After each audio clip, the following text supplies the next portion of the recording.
misyon ay pinagagawa sa atin. At ito ang magiging dahilan, kapag ka narinig mo ito, hindi ka na magiging gaya-gaya. Sabihin mo sa katabi mo, huwag kang gaya-gaya.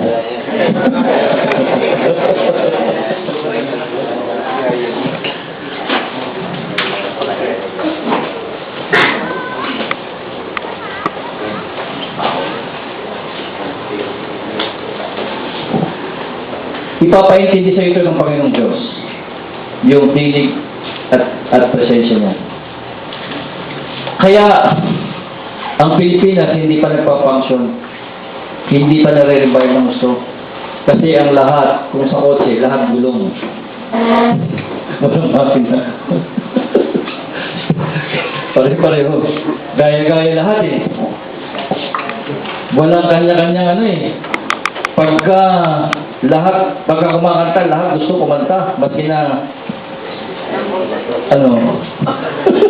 umaalago yung boses. Kaya kailangan maintindihan mo yung gift sa'yo. And this gift, ito ang magiging daan para maging in demand ka. Nag-iisa yung gift na yan. Walang kapareho. Law of supply and demand. Law of supply and demand. Kapag ka nag-iisang gift mo, you will be very much in demand. Alam mo ba, kapatid, ang ginto, kaya mahal, mahirap hanapin. Ang diamond, kaya mahal, mahirap hanapin.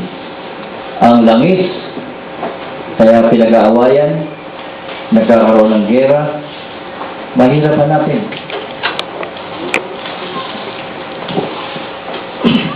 And gusto kong sabihin sa iyo, napakamahal ng halaga mo. You are very precious because you are one and only one in this planet for Earth.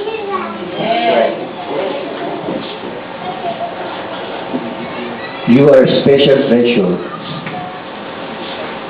Alam mo ba ang reason kung bakit nagbuwis ng buhay ang ating Panginoong Jesucristo sa krus ng Kalbaryo? Is because of the plan and purpose na nandyan sa loob ng katauhan mo. Yan ang gusto niyang ma-accomplish. Kaya, nakapanghihinayang, napakaraming ang magandang plano ng ating Panginoong Diyos ay nauuwi lamang na tinatabunan ng sementeryo. Hindi na-accomplish. Hindi nagaganap dahil hindi narinig ang tinig ng Diyos. Kaya tayo kinakailangan magkaroon tayo ng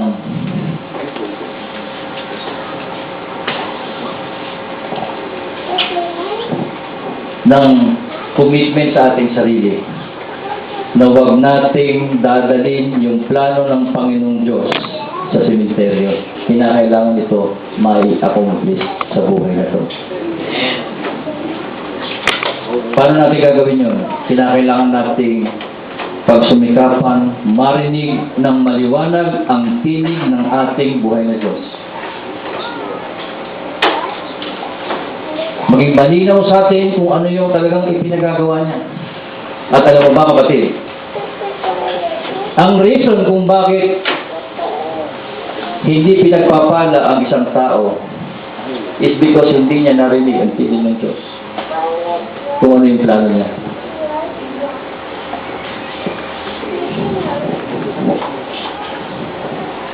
Ang isang pastor, dasal ng dasal sa Panginoon Diyos, i-bless mo, Panginoon ito, i-bless mo.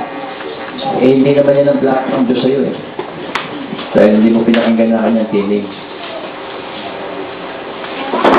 Ang plano ng Diyos sa'yo ay magpastor ka doon sa isang lugar. Doon tayo i-bless ng Panginoong Diyos.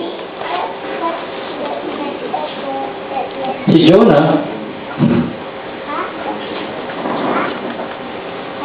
kinakailangan niyang marinig ang tinig ng Diyos. Kailangan siya sumunod. Ang provisions, financial blessings, abundance and prosperity and success, ang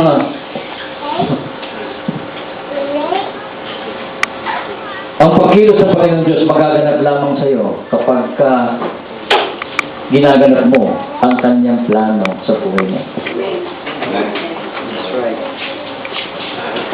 Ulitin ko, your ways are not my ways. Your thoughts are not my thoughts, sabi ng ating Panginoong Diyos. Hindi plano mo, kundi plano ko. Kaya kinakailangan natin, we have to seek the voice of God.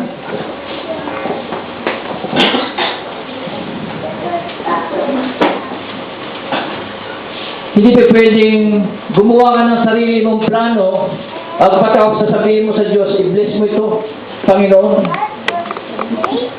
Sarili mong plano, sabi ng Diyos, sarili mong plano yun, di pahala ka sa buhay mo. Isang example, meron ako isang kaibigan,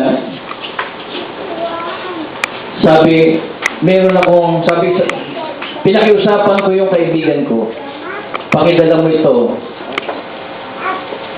ito sa Pampanga, itong regalong ito sa isang kaibigan. O sabihin na natin, pakidala mo ito sa Cebu, doon sa kaibigan ko. Ito yung plano ko. Ngayon, because of this purpose, lahat ng gastos ng pinakiusapan ko, pamasahe, pangmerienda, pangkain, allowance, pang-hotel, ay ibibigay ko, ipoprovide ko sa kanya. Because plano ko. Nandun po yung financial provisions to sustain the plan and purpose. Ngayon, kung meron akong plano, papunta sa Cebu, at yung pinakiusapan ko, sabi niya, gusto kong pumunta sa Ilocos. Ang sasabihin ko sa kanya, pumunta ka sa Ilocos, bahala ka sa buhay mo. Wala akong pakialam sa'yo. Hindi kita bibigyan ng pamasahe dahil gusto mo yan eh. Many are the plans in a man's heart, but the Lord's purpose must prevail. Yun yung plano niya, ang magandang plano niya. Ang reason kung bakit hindi natin nakakamtan ang financial provisions galing sa ating Panginoong Diyos is because hindi natin nagaganap ang kanyang plano. Kalimitan, it's our way. Maybe, naitulak tayo o sa pakikisama, nagpastor sila, kaya magpapastor na rin ako. Pero hindi yan ang plano ng Panginoong Diyos. You have to seek God. Philippines has to seek God with all his heart. So dito lamang magkakalakip-lakip ang ating mga gifts kapag nagkaroon ng paglilinaw sa mga tao kung ano yung gifts and purpose nila sa buhay nila. At dito, ulitin ko yung sinabi ko kanina, na kapag naging malinaw sa iyo yung gift and purpose ng buhay mo, you will really have passion. And along with this gift, nandito po yung excellence. Dito ka magiging outstanding. Itong gift na to, kapatid, para maging malinaw sa iyo, ito yung matagal nang napapanaginipan mo. Matagal paulit-ulit na dumadating sa isip at panaginip mo. Ito yung tinig ng Diyos na gusto niyang ipagawa sa iyo. Kaya lang ang problem sa atin, hindi natin pinapakinggan ang voice ng ating Panginoong Diyos.